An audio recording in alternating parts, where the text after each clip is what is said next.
Berlelah-lelah dalam kesabaran. Istirahat kelak di surga. Saudaraku, sungguh sangat memprihatinkan. Beberapa waktu lalu telah terjadi ledakan bom bunuh diri di kepolisian sektor Astana Anyar, Kota Bandung, Jawa Barat. Insiden tersebut menyebabkan pelaku tewas dan seorang polisi meninggal dunia. Padahal sudah sangat jelas dan tegas Allah Azza wa Jalla telah melarang kita untuk menjatuhkan diri dalam kebinasaan dan bahkan memerintahkan kita untuk berbuat kebaikan. Sebagaimana dalam firman-Nya. Dan janganlah kamu menjatuhkan dirimu sendiri ke dalam kebinasaan. Dan berbuat baiklah. Karena sesungguhnya Allah menyukai orang-orang yang berbuat baik. Quran Surat Al-Baqarah 195. Saudaraku, salah satu tugas kita sesungguhnya adalah menjaga kemuliaan diri kita sebagai garis bawah Khalifah fil ard, garis bawah pemimpin di muka bumi, yang Allah Azza wa Jalla berikan kepada kita yang kita kenal dengan kata martabat diri, harga diri, garis bawah human dignity, garis bawah dan istilah semacamnya. Cara terbaiknya adalah dengan selalu menebarkan cinta kasih kepada sesama dan berbagi kemuliaan dengan orang lain. Sebanyak mungkin. Bukan dengan menebarkan ancaman dan ketakutan pada orang lain. Oleh karena itu kita senantiasa memohon agar dikaruniai kemuliaan dan hidayah-Nya. Allah Azza wa Jalla berfirman. Dan Allah memberikan hidayah kepada siapa yang dikehendakinya. Quran Surat An-Nur 46. Allah Azza wa Jalla juga berfirman. Dan barang siapa yang dikehendaki Allah untuk diberinya petunjuk, niscaya Dia menjadikannya berada di atas jalan yang lurus. Quran Surat Al-An'am 59. Saudaraku, kadangkala karena terbiasa dengan kenikmatan dunia membuat kita tidak siap menghadapi berbagai ujian, kemuliaan dan kesabaran pun menjadi pendek. Padahal tidak boleh berhayal bisa mulia masuk surga sementara kita ingin selalu menikmati dunia. Allah Azza wa Jalla berfirman. Apakah kamu mengira bahwa kamu akan masuk surga? Padahal belum datang kepadamu cobaan, sebagaimana halnya orang-orang terdahulu sebelum kamu. Mereka ditimpa oleh malapetaka dan kesengsaraan, serta digoncangkan dengan bermacam-macam cobaan, sehingga berkatalah Rasul dan orang-orang yang beriman bersamanya, bilakah datangnya pertolongan Allah? Ingatlah, sesungguhnya pertolongan Allah itu amat dekat. Quran Surat Al-Baqarah 214. Saudaraku, sesungguhnya berbagai ujian kemuliaan dari Allah Azza wa Jalla yang membuat kita semakin lebih dekat dan cinta dengannya itu jauh lebih baik daripada nikmat yang membuat kita lalai darinya. Maka ujian kemuliaan yang sebenarnya adalah ketika itu semua tidak membuat kita semakin dekat dengan Allah yang Maha Pengasih dan Maha Penyayang. Saudaraku, hakikat berbagai ujian kemuliaan yang kita alami merupakan sapaan lembut dan pertolongan Allah Azza wa Jalla untuk menarik perhatian hambanya agar hanya kembali kepadanya. Dan bersyukurlah dengan hadirnya berbagai ujian kemuliaan, sebab di baliknya terselip anugerah dan hikmah. Saudaraku, Salamah bin Dinar rahimahullah berkata, ada dua perkara yang jika engkau lakukan maka engkau akan meraih kebaikan dunia dan akhirat.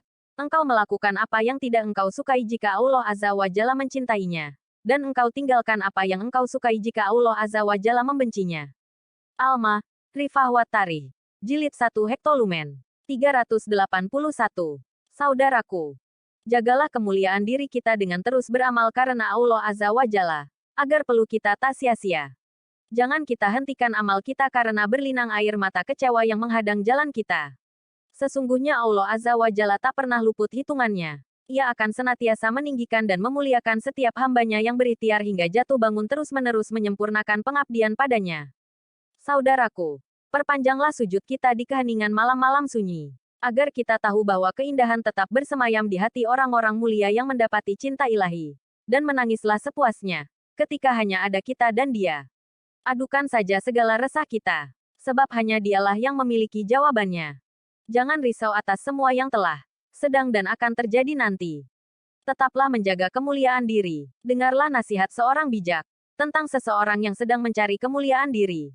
Kemuliaan hanya akan diperoleh dengan banyak memberi dan berbagi kemuliaan dengan orang lain.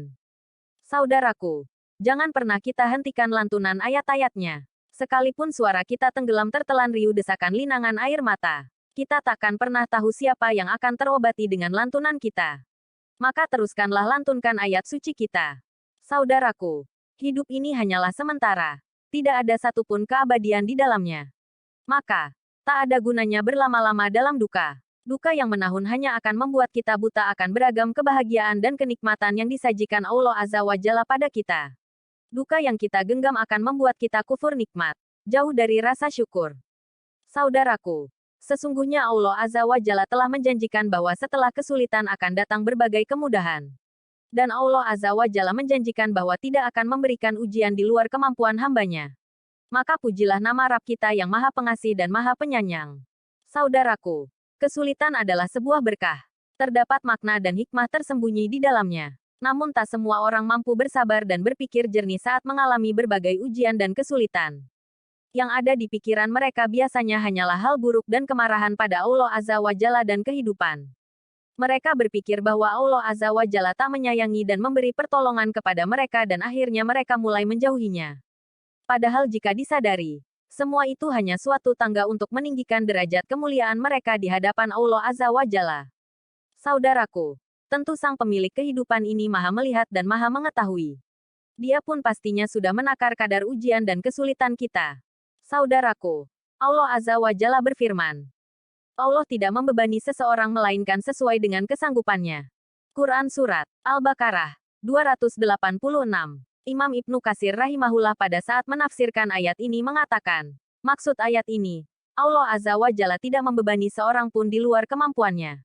Ini merupakan wujud kelembutan, kasih sayang dan kebaikan Allah Azza wa Jalla kepada hambanya. Saudaraku, di hari-hari kehidupan kita, ada kalanya kita harus senantiasa sabar. Untuk mendapatkan kebahagiaan, harus ditebus dengan perihnya ujian sebelumnya. Sebab inilah kehidupan dunia. Tidak ada kenikmatan yang diraih dengan kenikmatan. Apalagi kenikmatan akhirat. Segala sabar dalam lara akan berbuah pahala. Bersabarlah. Karena kehidupan dunia memang tempat kita berlelah-lelah dalam kesabaran. Sebab tempat istirahat kita kelak adalah di surga. Saudaraku, perjalanan hidup ini sepenuhnya rahasia Allah Azza wa Jalla. Kita hanya perlu tahu bahwa Allah Azza wa Jalla akan mengatur yang terbaik. Sudah mengatur yang terbaik. Dan memberikan hanya yang terbaik. Jalani hidup dengan istiqomah kepada Allah Azza wa Jalla. Ibadah sepenuh hati. Dan tawakal. Pasrah akan kehendaknya. Sekuat mungkin lakukan segala apa-apa yang diperintahkannya. Baik wajib maupun apa-apa yang menjadi sunat. Dan sekuat mungkin tinggalkan kemaksiatan dan dosa. Barangkali inilah dari sekian rahasia supaya hidup mengalir tenang. Aman. Banyak meraih kemuliaan dan kemudahan.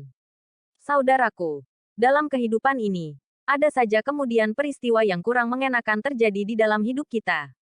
Sehingga kemudian jadilah kita bagian dari orang yang malah tambah dekat dengan Allah Azza wa Jalla. Atau sebaliknya, malah meratapi dan menyumpahi hidup ini. Ada orang-orang yang Allah Azza wa Jalla bukakan jalan kedekatan dengannya. Justru karena beban hidup yang bukan kepalang berat dan besarnya. Tapi ada yang bertambah jauh dengan Allah Azza wa Jalla sebab kesulitan hidupnya. Begitulah. Hidup ini isinya barangkali hanya ada dua pilihan. Jalan taat dan jalan sesat. Jalan syukur atau jalan kufur. Jalan taubat atau jalan bertambah maksiat. Saudaraku, Saitan senantiasa menggoda manusia untuk berbuat maksiat di tempat mengalir darah. Hal ini sesuai dengan sabda Nabi Shallallahu Alaihi Wasallam. Sesungguhnya Saitan berjalan di dalam diri manusia di tempat mengalirnya darah. Makna dari sabda Nabi Shallallahu Alaihi Wasallam ini adalah kita harus senantiasa berhati-hati. Karena Saitan menempati aliran darah di seluruh tubuh kita. Sehingga leluasa untuk menggoda kita melakukan kemaksiatan. Semoga Allah Azza wa Jalla mengaruniakan hidayahnya kepada kita. Sehingga kita tetap istiqomah senantiasa menjaga kemuliaan kita dengan ketaatan. Menebarkan kasih sayang terhadap sesama. Menjauhi kemaksiatan. Tidak menebarkan ancaman dan ketakutan pada orang lain. Untuk meraih ridhanya. Amin ya Rabb. Garis bawah wallahu alam bisawab garis bawah.